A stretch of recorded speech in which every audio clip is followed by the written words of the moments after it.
लोक भवन में तो कमल खिल चुका है और वो कमल खिला रहेगा। और देखिए माननीय अध्यक्ष जी, साइकिल पंचर हो गई है तो अब पंचर को ठीक कराने की जो आपकी साइकिल है उसको शायद उत्तर प्रदेश जनता ठीक करेगी नहीं। इसलिए मैं लोक भवन में कब बैठूंगा? लोक भवन में हम लोग ये पीडब्ल्यूडी मिनिस्टर रहे, ये भूल गए इनके जिले की मुख्यालय की सड़क किसने बनाई? आपने बनाई? बताइए बताइए। फोर लेन किसने बनाई? बताइए मानी सर। अध्यक्ष जी, मैं आप कृपया करके आपस में डिबेट नहीं करें, आपस में डिबेट नहीं करें। कृपया करके नेता प्रतिपक्ष पूर्व मुख्यमंत्री जी को ये बता दीजिए, ये 5 साल सत्ता में नहीं रहे, आगे 5 साल के लिए फिर विदा हो चुके हैं। 2027 में चुनाव आएगा, मैं तो यह मानता हूं कि फिर कमल खिलेगा, फिर आपका अभी कोई भविष्य इस समय नहीं है। लेकिन सड़क किसने बनाई है, एक्सप्रेस किसने बनाया है, मेट्रो किसने बनाई है? जैसे लगता है आपने सैफई की जमीन बेच करके ये सब बनवा दिया है। तुम अपने पिताजी से पैसा लाते हो बनाने के लिए? तुमने राशन बांटा तो पिताजी ने क्या बात है? कोई बात नहीं।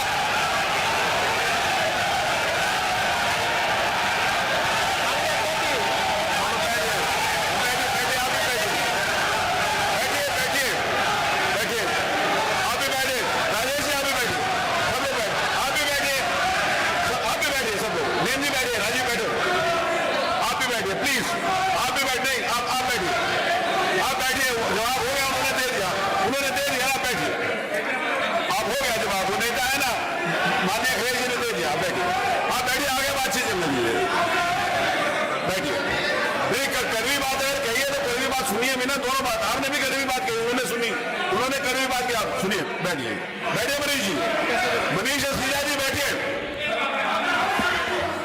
आप भी बैठे, सब लोग बैठे। अध्यक्ष जी,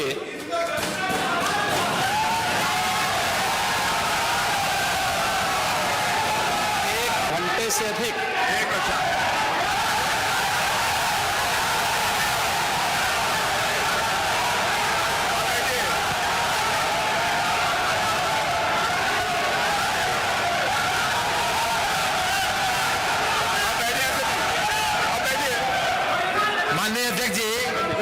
सदन खड़े हैं माननीय, आप अनुमति दे चुके हैं, उसके बाद ये शोर शराबा ठीक नहीं है, ये उचित बात नहीं। अध्यक्ष जी, 1 घंटे से अधिक पूरा सदन माननीय नेता प्रतिपक्ष को सुनता रहा। बड़ी शालीनता के साथ उन्होंने अपनी बात कही। विपक्ष के नेता का जो दायित्व था, उन्होंने अपने कर्तव्यों का निर्वहन किया, हम लोगों ने सुना। इस सदन में और सरकार के उप मुख्यमंत्री अपनी बात को रख रहे हैं, बीच में रनिंग कमेंट्री का मतलब क्या है? और दूसरा, एक सम्मानित नेता के खिलाफ असभ्य शब्दों का प्रयोग हो, तो शब्द का प्रयोग हो, ठीक नहीं है। और मैं बड़ी विनम्रता से कहूंगा नेता प्रतिपक्ष को कि आपको इतना उत्तेजित नहीं होना चाहिए। देखिए, सफाई की बात नहीं कर रहा हूं मैं, सवाल सफाई का नहीं है। देखिए, हम लोग भी जो विकास कार्य करा रहे हैं, या आपकी सरकार के समय जो विकास कार्य हुए होंगे, ये हमारी ड्यूटी थी। सरकार सरकार होती है और हर सरकार को अपनी उपलब्धि को कहने का अधिकार है। माननीय उप मुख्यमंत्री जी ने बिल्कुल सही कहा कि विकास, आपने कहा, आप विकास की जब चर्चा हुई तो उन्होंने जो बातें कही बिल्कुल ठीक ढंग से की थी। आपके यहां के दूसरे नेता या जब माननीय उप मुख्यमंत्री का यहां पर भाषण संपन्न होता, उसके बाद अपनी बात आप लोग कह सकते थे। लेकिन देखिए, मैं कल भी देख रहा था, कल माननीय वित्त मंत्री जब यहां पे जवाब देने के लिए खड़े हुए, उन पर जिस तरीके की भाषा का प्रयोग उस समय किया गया, आज फिर हम देख रहे हैं।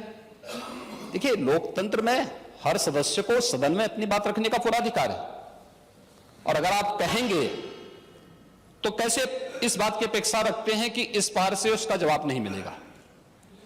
पूरे 1 घंटे से अधिक समय तक पूरा सदन और खासतौर पर सत्ता पक्ष से जुड़े हुए सभी मान्य सदस्यों ने आपकी बात को बहुत ध्यान से सुना। देखिए, सहमत होना ना होना अपना विषय है, नहीं सवाल दूसरा नहीं। देखिए सवाल, देखिए सफाई भी इसी प्रदेश का हिस्सा है। अध्यक्ष महोदय, सवाल ये नहीं है, मैं सुनने को तैयार हूं। अच्छा, मुख्यमंत्री जी बोल रहे हैं, सफाई भी तो इसी प्रदेश का हिस्सा है।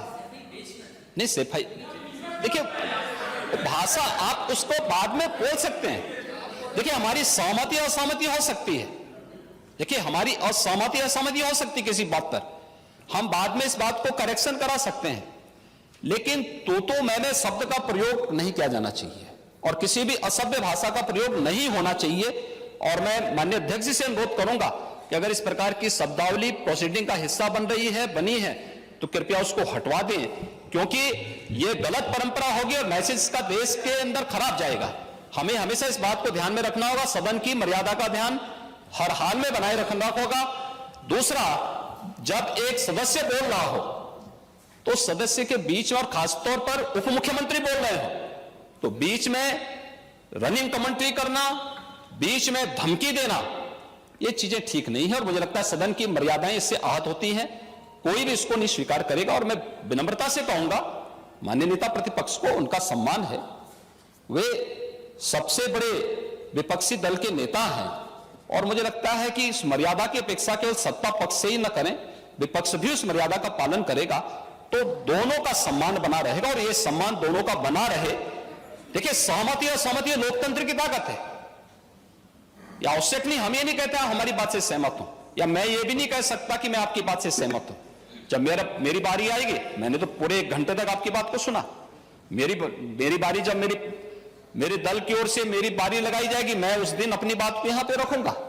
मैंने आपके पूरे भाषण को इसलिए सुना ही नहीं, प्रोसीडिंग मंगाऊंगा, फिर देखूंगा, उसका पूरा जवाब भी दूंगा यहां सदन पे और मैं उम्मीद करूंगा कि सभी विपक्षी नेतागण उस दिन यहां पर हमारी बात को भी सुनेंगे।